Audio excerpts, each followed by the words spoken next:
Well, let's get some business news for you now. Kate Moody is here with us in the studio. Hello there, Kate. Hi, Laura. We're going to talk about the EU's budget because it unveiled it today. It is huge. It is to cover 7 years. And of course, it will have to be done without any contribution from the British. Absolutely. And it's proving very controversial. Everyone is being asked to chip in a little bit more. That has already created divisions within the bloc.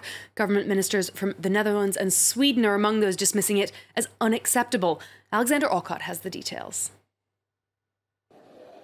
Rather than cutting costs as the EU loses a key contributor, the European Commission President has announced an even bigger budget for the 7 years after Brexit. Our proposal for a multi-annual financial framework for the period 2021 to 2027 led to an overall amount of €1.279 trillion. The €279 billion increase comes despite Britain's departure, leaving a €15 billion hole in its accounts. Jean-Claude Juncker says more money is needed to pay for ambitious projects that will further unify the remaining 27 member states. So how will the EU balance its books? The Commission has called on members to contribute an increased percentage of their annual GDP. Several countries are preparing to fight the hike, but the biggest net contributors, France and Germany, have already said they are ready to pay. Taxes on carbon emissions, plastic waste and corporations could also contribute roughly 12% of the budget. Meanwhile, Jean-Claude Juncker announced a controversial new measure that would see the EU cut funding for states if they refuse to abide by its rules. We propose we beef up the links between the European budget and the respect for the rule of law. Poland and Hungary, who are at odds with Brussels over their migration policy, have criticised this as an attempt to punish them. Cuts in several other areas are also set to meet fierce resistance. French farmers have already spoken out against a 5% reduction of the common agricultural policy, the largest single area of EU spending.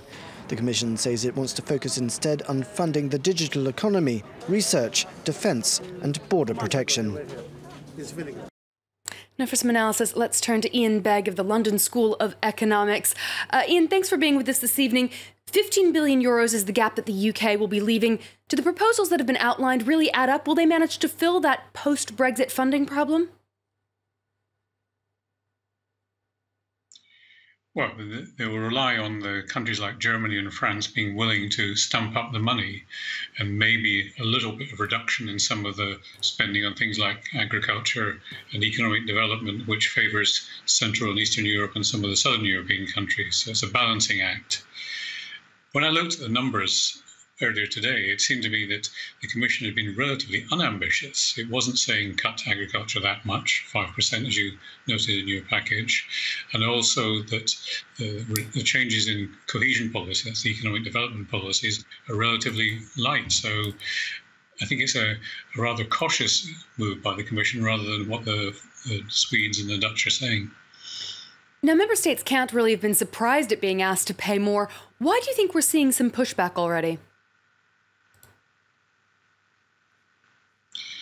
Well, it's standard. Every time the Commission does this, which is every 7 years, some people say it's too much, others say it's too little, some say there's not enough for us, some say there's not enough for a project, some say we can't count on having new taxes to pay for it, others say if the system works as we have it. So it's a standard set of negotiations which is going to drag on for at least 2 years.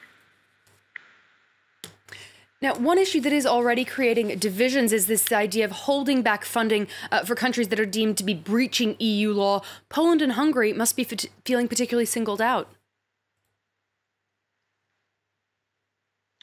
Well, they are, but there's been this proposition on the table since the previous round as well, which was also going to include penalising countries which fail to respect, for instance, the Stability and Growth Pact rules on budget deficits. This idea of conditionality, which is what is now being proposed, is something the Germans are particularly keen on because they don't want to see any use of EU funding without them having the leverage to get people to change their policies.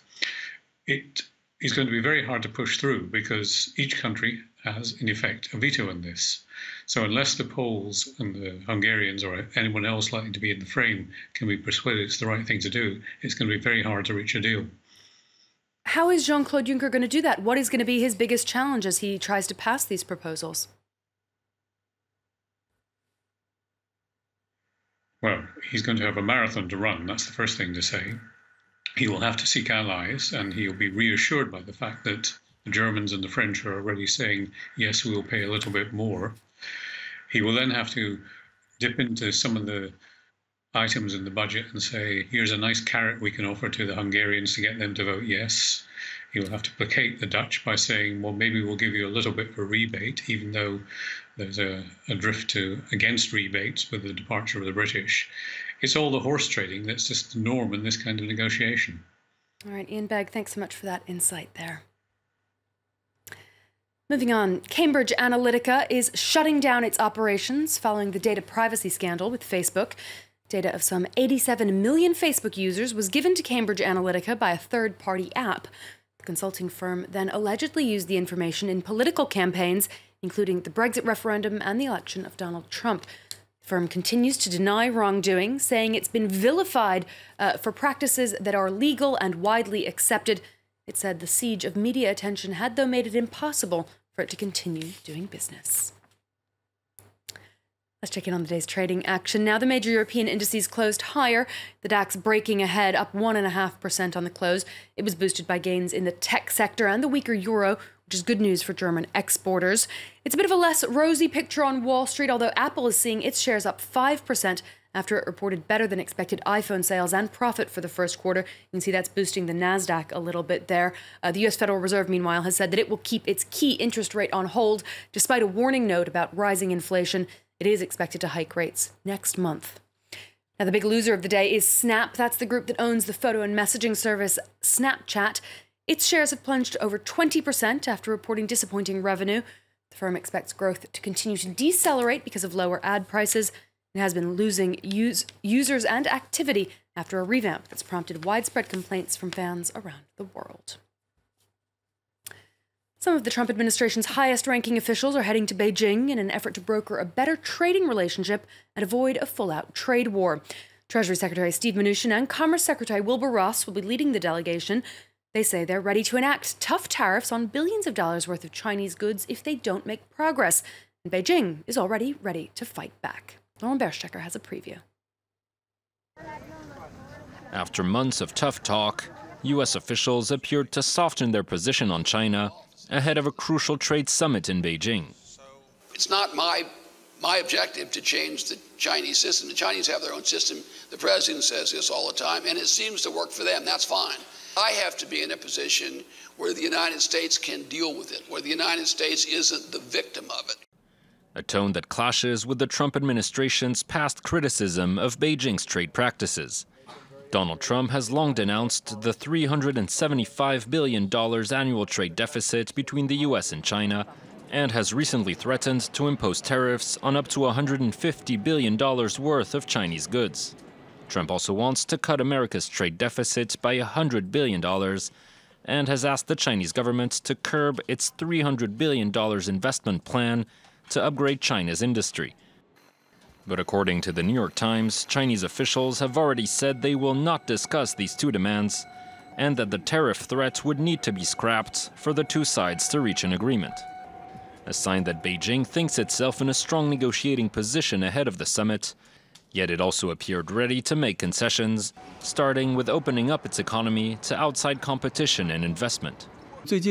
Many major measures to open up the economy have been implemented lately. This shows that China always honors its international commitments. With their positions so far apart, a standoff remains likely between the world's two largest economies. Chinese officials are reportedly already bracing for another potential round of talks in Washington next month.